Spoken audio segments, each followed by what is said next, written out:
Hello and good evening. Idil Kinuthia here, and it's a beautiful, amazing evening here in Australia. And I just want to talk about my 2 cents, rather, just what I took away from listening to Beyonce's song Black Parade, even if it's a week, late. However, it's just been refreshing and an amazing piece of music to listen to.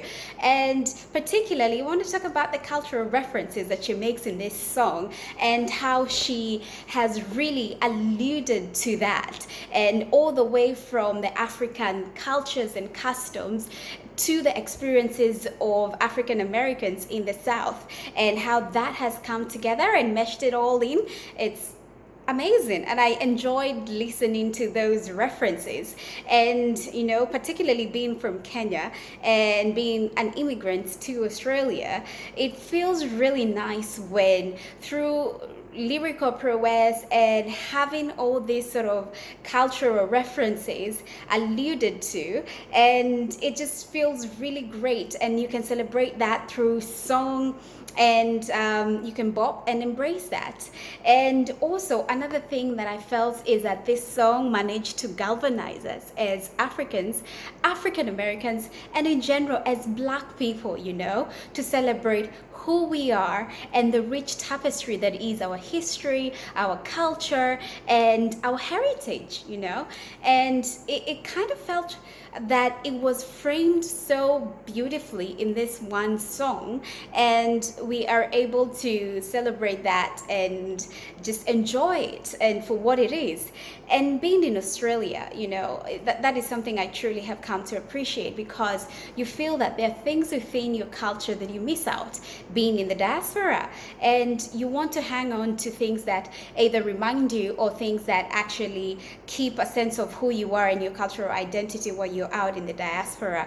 However, that doesn't say that you're not growing as a person in that new place of being, but it's still part of who you are. And this does not take away that we all have our own customs, we all have our own cultures, we have our own ways that we express ourselves and the way that we associate and we relate. But certain gems like this tend to galvanize us into one big sort of family that we can identify and sing along and celebrate our diversity and our cultural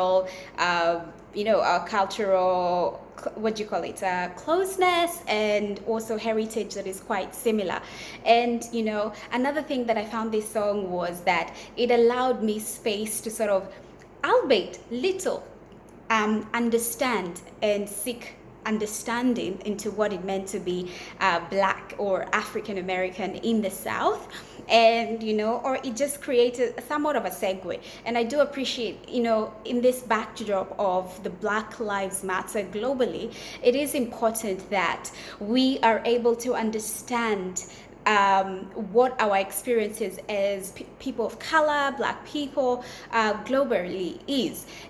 I understand my colonial history. I understand my experience as a Black person in Kenya, growing up there, and that I can relate to. However, what are the experiences of other people who identify as African American, who have a different trajectory in birth and in growth in countries that probably do not directly identify as their native countries.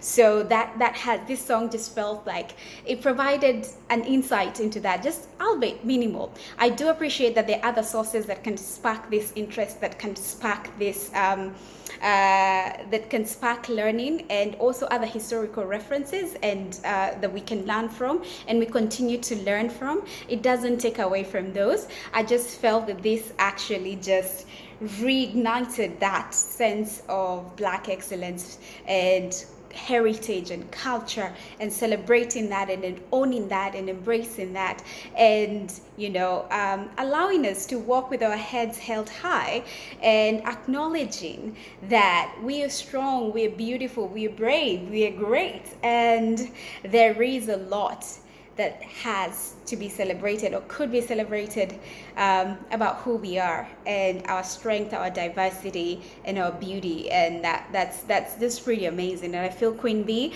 thank you for sharing such a wonderful gem with us.